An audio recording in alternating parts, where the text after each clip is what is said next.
guys, Votolon here. Welcome to the first ever episode of my How to Roll series, a series where I will have a quick discussion about certain Rush Duel topics such as deck strategies and gameplay tips and whatnot.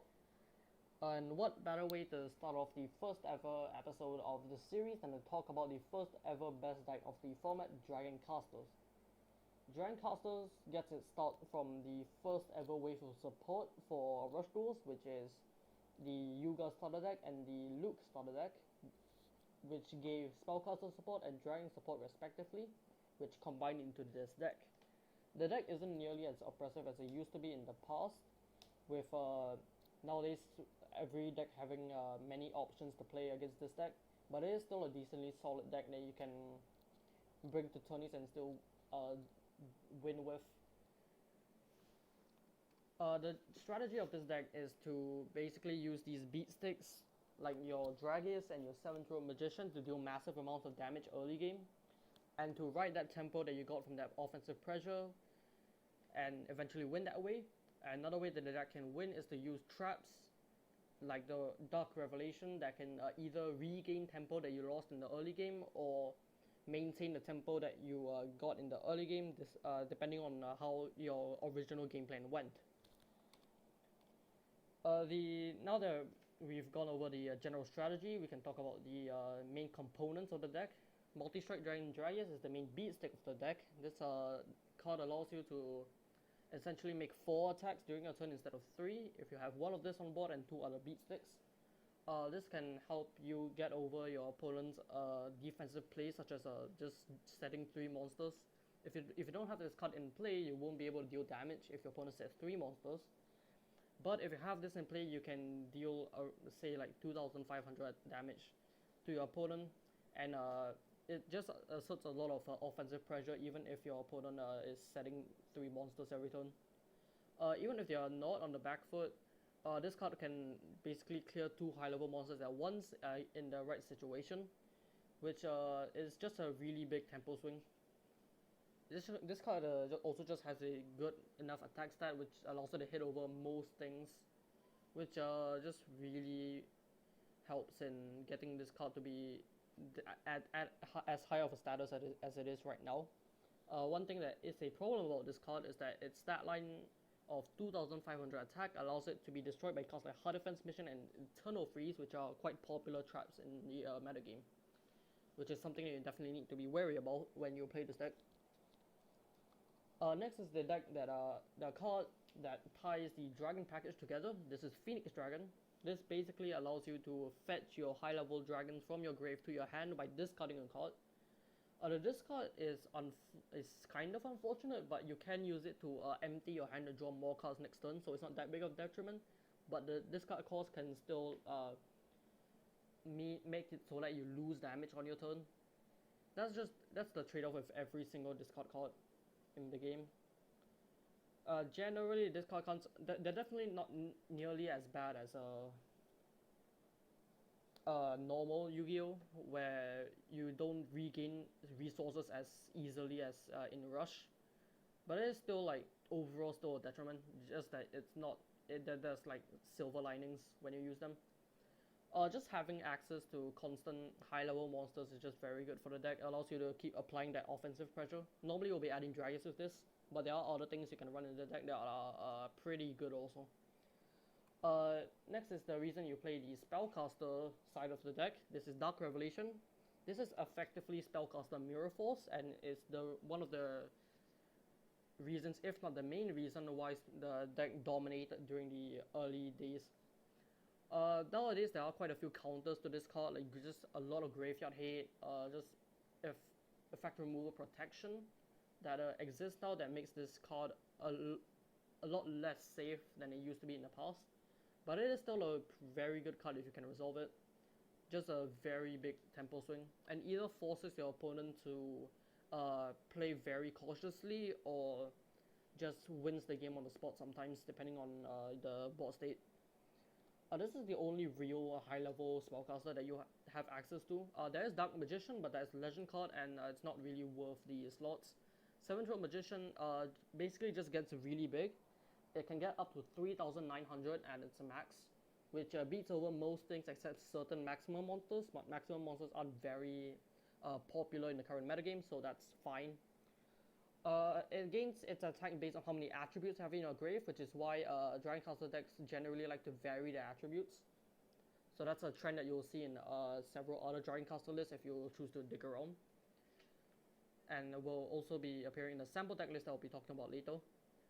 I do like to make sure I have every attribute just to make sure you can either reach the maximum amount or to more consistently get high numbers with this card. Just overall very nice card, just makes really big numbers that your Dragias otherwise can't beat over. And it's also a spellcaster itself, so that's a bonus. Now that we've gone through the main cards of the deck, we can talk about a sample deck list that you can copy if you want to. So generally I like 7 2 tribute monsters and around 23 low level monsters. This is a ratio that has been working out quite well for me. Just from experience, it has felt quite smooth with the 10 back row also. You can also just consider like messing around with ratios. This isn't like something that's completely set in stone, but this is something that I would recommend as the ratios. Light Sorcerer and Dragorite are your main beat sticks, your main low level beat sticks of the deck. They are 1400 attack vanillas with differing attributes and type. Light Sorcerer is a light spellcaster and Dragorite is a earth dragon. Spellcasters are self-explanatory. They fuel Dark Revelation. The dragon is less self-explanatory. It is an earth attribute, which means it can fuel Seven-Throat Magician. You will know that it is the only earth in the deck, which means if you find it there, it will be gaining. If you find it in the grave, it will give you that 300 if you have the Magician on board. Just also in general, just 1500 attack vanillas are something that I like a lot because generally most monsters that are 0 tributes in the game cap out at 1400 defense. The actual max is 1500, but those are quite rare and you shouldn't expect to always see them, but do keep those in mind. They're just very safe attacks into low level monsters and allows you to more safely get your high level monsters to attack directly instead of wasting that damage on your opponent's set monsters, which just in the long run just gets you more damage. The Mystic Dealer and Amazing Dealer are both just consistency boosts to the deck. Mystic Dealer is specifically geared towards spellcaster decks, since it has to discard a spellcaster to then draw a card. It just slots in very nicely into this deck because we already want to play a lot of spellcasters for Dark Revelation. So we just end up having a lot of targets to discard off of this card.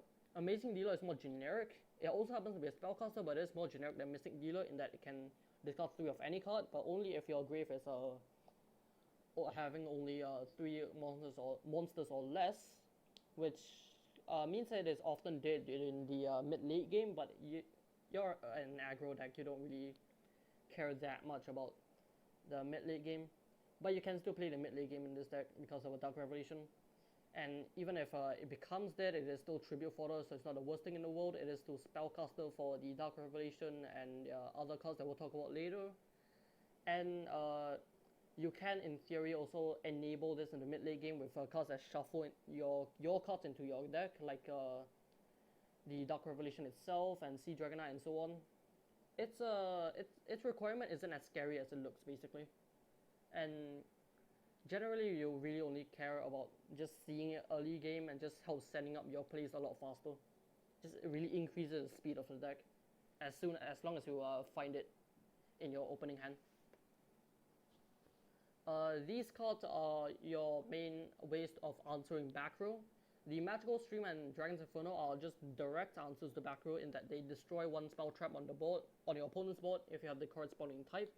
Stream for spellcasters and Inferno for dragons, which is partly why we are playing the Dragorite instead of something like another spellcaster, just to have more constant access, just to have more common access to dragon types to activate this spell more often. These are more direct ones, but Whispering Fairy is less direct. It answers more specific back row, like the aforementioned Dark Revelation, and just other strategies in general. This isn't restricted to just back row hate. There are certain strategies that want specific cards engraved that on like trap related, like Thunderbolt wants level 7s engraved, and machines technically do want some machines engraved for Mirror Innovator. That doesn't impact them as much as other decks, but it still is some amount of impact. And Sea Dragon Knight is a generically very strong card. It's very efficient. It's either very efficient back row removal, similar to Magical Stream and Dragon's Inferno. If your opponent, if you check a duplicate on your opponent's field that has the same name as something in their grave, or if it doesn't pop, it can just give you information, which is quite strong. With the information, you can either like play around that card that you just checked, or you can choose to pop different back row or that back row with your Magical Streams and Inferno. Just basically allows you to make more informed decisions and just play better effectively. 7th Road Mage and Crank to 10 are similar in usage in that they can be used to help your Dragias defeat your opponent's high base monsters. Dragias itself cannot defeat something that has like higher stats than itself, which is an unfortunate part of the card, but if it was able to do that, it'd be way more broken than it already is.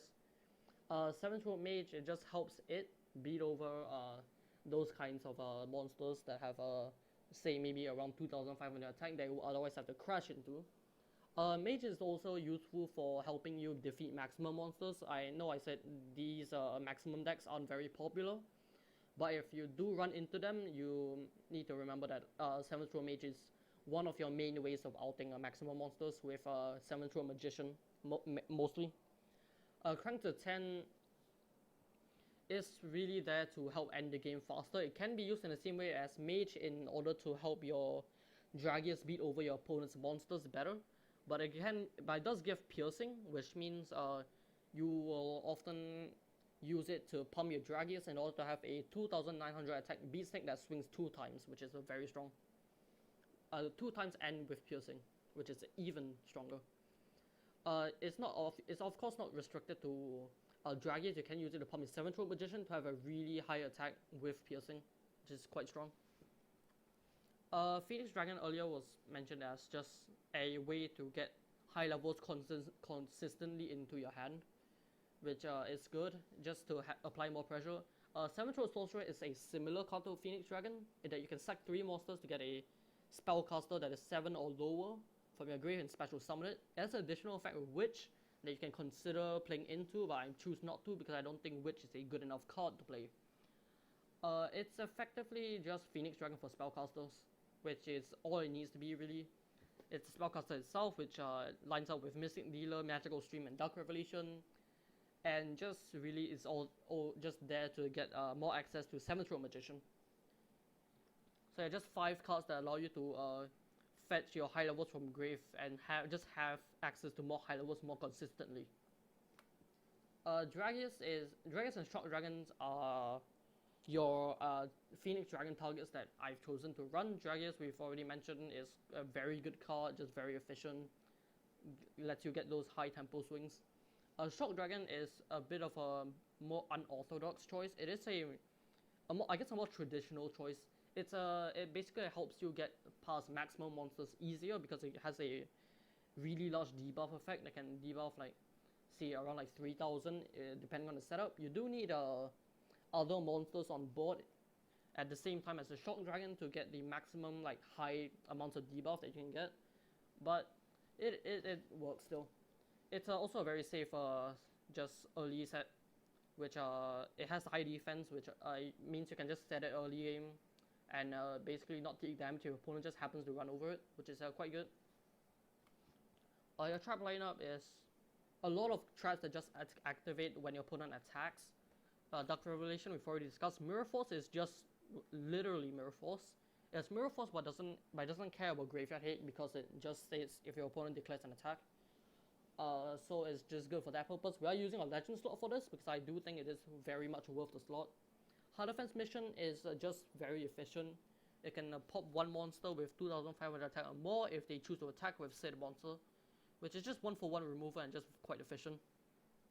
And there are a lot of targets that you can hit with it, like the Dragias, the Acebreaker, and Heavy Metal also is one of them. There's just a lot of things that you can hit with it, which is why I'm on it. Now we can talk about the main weakness of the deck, which is Graveyard Hate. Cards like Grand Extreme, Whispering Fairy, and Backbeat just give this card a hard time. Grand Extreme shuffles 5 cards, Backbeat can shuffle up to 7 cards, Whispering Fairy can only shuffle 2 cards, but it's just Graveyard Hate on a stick, which allows it to be splashed very easily into a lot of decks. This just basically leads to sometimes you having just barely any spellcasters in your grave and like just not being able to activate Dark Revelation consistently. You should get used to that if you are playing this competitively, because people are just very much prepared to play against this deck due to its notoriety. Now here are some options that you can potentially play in the deck. Ancient Arise Dragon is a consistent beater. It is similar to a 7-throat Magician in usage, except it's a higher. It is a basically lower ceiling, higher floor. It doesn't get nearly as big as 7-throat Magician, but it can still get to 3k, which is good enough, and it has higher base stats. It is also a dragon that you can add off of the Phoenix Dragon, which is something to definitely look out for. It does have a huge line of text that states like Clear Ice Dragon and Burning Blaze, but we don't play those because it is definitely not worth it. If you really want to lean in that, you can go ahead, but I wouldn't suggest it. The Star Dragon is similar to Ancient Arise in that it is effectively a 3k beat stick. But instead of just going to 3k, it debuffs itself by 500 and then debuffs your opponent's monster by 1000, which adds up to what is technically a 3k beat stick. But you can use it to help your other monsters attack into that monster instead of using the Star Dragon itself. There are two ways, the two reasons why this is useful. One, you can use it like Mage, like like Crank to 10, that allow that helps your Dragias to beat over other opposing monsters. Or you can use it in the machine matchup if your opponent has Primal Fist set. You can have the Star Dragon use its effect on something like a Mirror Innovator and have like a 1500 attacking beat stick like a Dragorite. Then you can use that Dragorite to beat over the Mirror Innovator because the Mirror Innovator is now weaker than that beat stick. And then now if your opponent wants to use the Primal Fist, they have to use it on that level 4 monster instead of the Star Dragon, which is quite handy to have. One problem with this card is that like Dragias, it also dies to Hard Defense Mission, which definitely isn't particularly good. If you want to take the risk with that, you can still consider using it. It is still quite impactful in the machine matchup. Jump Set is just very efficient. It is 1-for-1 removal that also acts as Graveyard Hate, which is quite strong. It does require you to play a Candy in order to get the Graveyard Hate, or just in general a Psychic monster in order to stack on top of your deck. But if you think it's worth the deck space to run around 4 cards worth of this, then it will end up being quite useful. And now these are just some other options that I won't go too in depth into, but as you can see, there are just a lot of options that you can choose to run in your decks. CSR Torero just helps you in the machine matchup, and it just really helps in clearing high level monsters. 7-throat Enchanter can be useful in the Spellcaster matchup. Torna the Wind Weaver can help you close out games, or just similar to Torero can help efficiently clear high level monsters. Dark Lurker is just persistent burn damage and back row removal. Ice Age Catapult is just back row removal on a stick and just helps you push damage. Similar to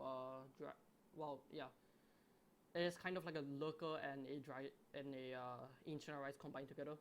Judgment is similar to Gem Set in that it is a 1-for-1 removal with different requirements. Backbeat is huge Graveyard Hate, and a Kinetic Acid Trap Hole has a lot of targets that it can hit that can completely disrupt your opponent's plays, and sometimes. And these aren't all of them. There are a lot of things you can try with this deck, and just feel free to experiment with it. There are definitely a lot of options that I've not elected not to talk about.